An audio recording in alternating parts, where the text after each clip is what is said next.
mau bisnis tapi bingung dari mana.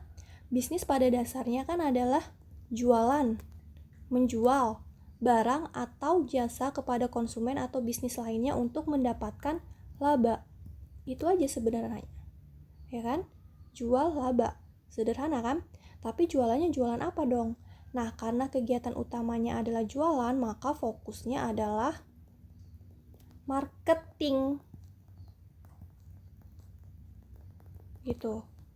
Artinya adalah lihat, dengar, rasakan yang market butuhkan. Nah, yang market butuhkan. Gitu. Jadi bukan fokus ini ya, bukan fokus ke mau jualan apa gitu. Tapi fokusnya adalah ke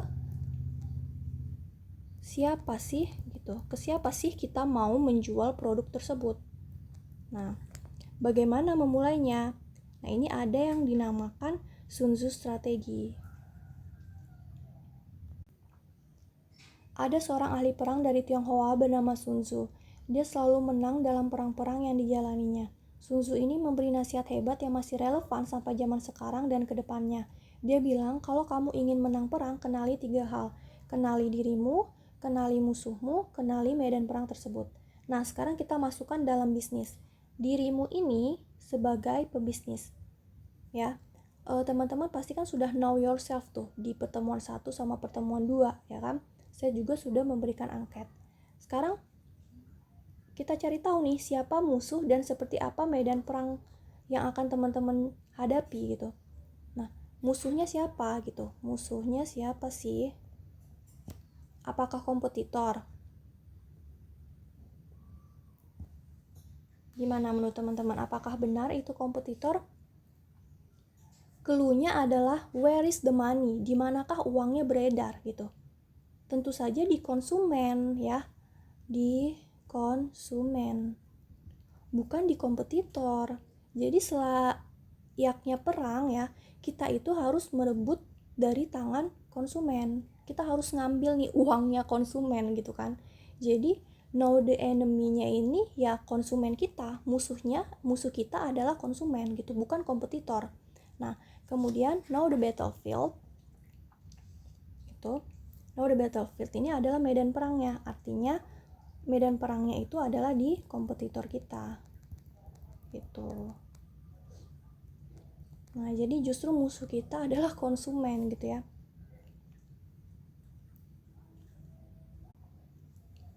Sekarang kita masuk ke know your enemy atau market atau konsumen ya. Jadi musuh kita itu adalah market atau konsumen. Nah, jadi gini, uang itu kan adalah alat tukar yang bernilai ya. Seseorang mengeluarkan uangnya untuk menukar hal-hal yang menurutnya senilai dengan uangnya dan bisa menyelesaikan masalahnya. Intinya itu, menyelesaikan masalah.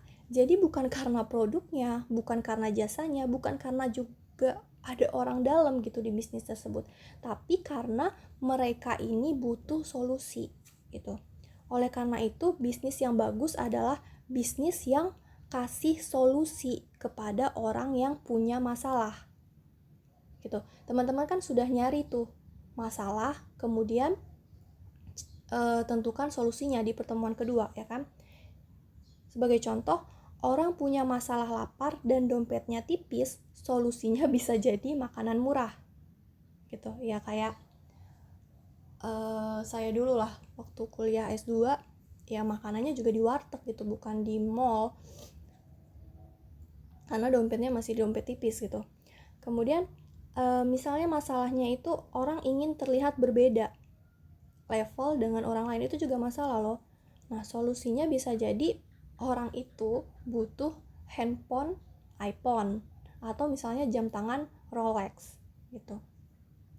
Nah, jadi sebenarnya itu kita fokusnya bukan ke produknya, tapi fokusnya ke siapa sih yang punya masalah itu gitu.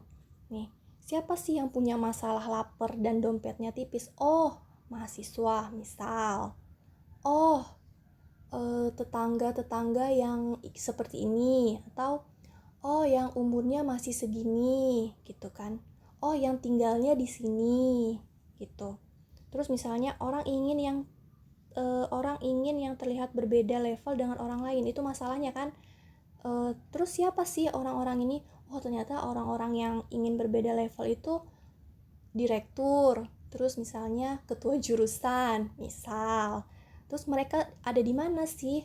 Oh, mereka tinggalnya itu di Villa Citra. Oh, mereka tinggalnya di Bukit Randu.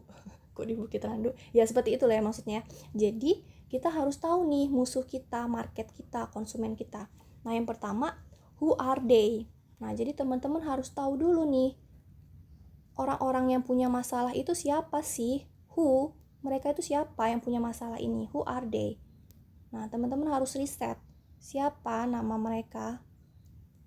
Misalnya dari siapa nama mereka. Jadi nanti teman-teman harus list nih. Siapa nama mereka, umurnya berapa, terus cowok atau cewek gitu kan. Sudah menikah atau belum. Terus kalau sudah menikah berapa anaknya, terus apa pekerjaan mereka gitu kan, terus gajinya berapa. Nah ini perlu teman-teman harus tahu market teman-teman itu seperti apa, kemudian deskripsikan lebih dalam lagi,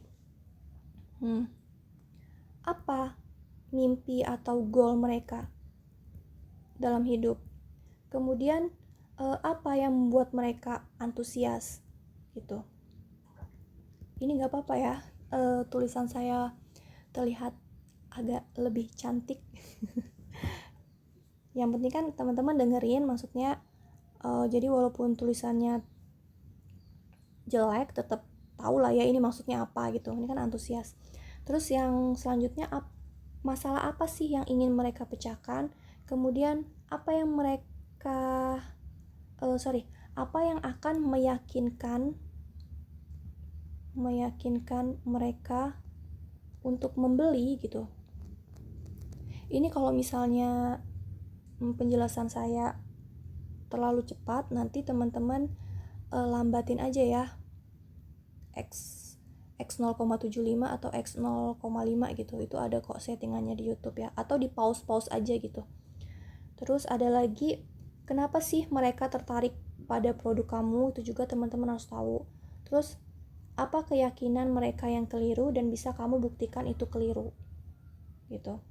Kemudian where, di mana nih.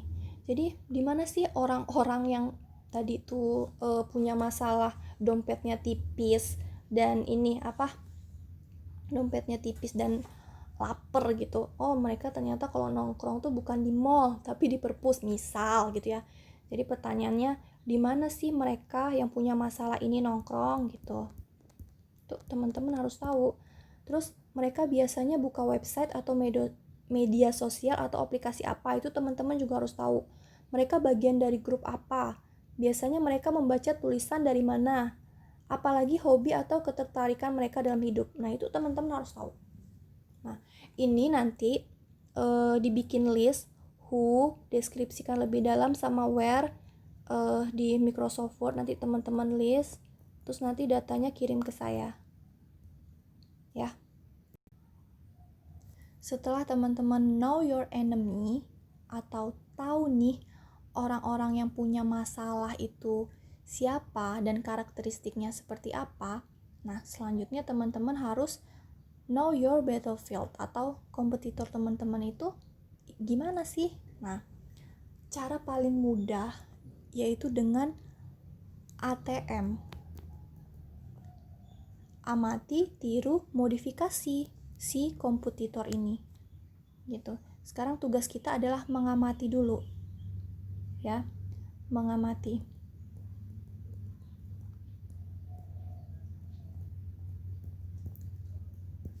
Amati produknya si kompetitor. Teman-teman list, bisa di list atau kasih juga gambarnya produk-produk dari kompetitor ya, nanti dibikin di Microsoft Word. Kemudian price, teman-teman amati nih harga yang dikasih sama kompetitor itu seperti apa gitu. Apakah harganya kemahalan atau harganya terlalu murah, itu teman-teman list price-nya. Misalnya dari toko 1, terus nanti ada toko 2. kan kompetitor nggak cuma satu ya. Misalnya toko 1 gimana, terus toko 2 gimana, toko 3 gimana, toko 4 gimana gitu ya. Nah, kemudian promosinya ya kira-kira sampai berapa ya? Sebenarnya sih harusnya itu banyak ya tokonya. Tapi nih karena keterbatasan waktu ya sampai toko 5 lah, nggak apa-apa. Toko 5 tapi kalau bisa bervariasi gitu. Kemudian promosinya yang digunakan itu seperti apa? Apakah menggunakan pamflet, ataukah di koran, ataukah via advertising di Instagram atau di Facebook, itu juga teman-teman harus data ya. Promosinya seperti apa? Amati dulu. Terus place-nya si kompetitor ini jualannya di mana gitu? Apakah di mall ataukah di Shopee ataukah di Tokopedia? Itu juga teman-teman data ya. Kemudian people, maksudnya orang-orang di kompetitor kita itu seperti apa? Misalnya ownernya gimana sih? Itu. Terus customer service-nya seperti apa? Jam kerjanya gimana? Itu teman-teman harus data. Semuanya didata.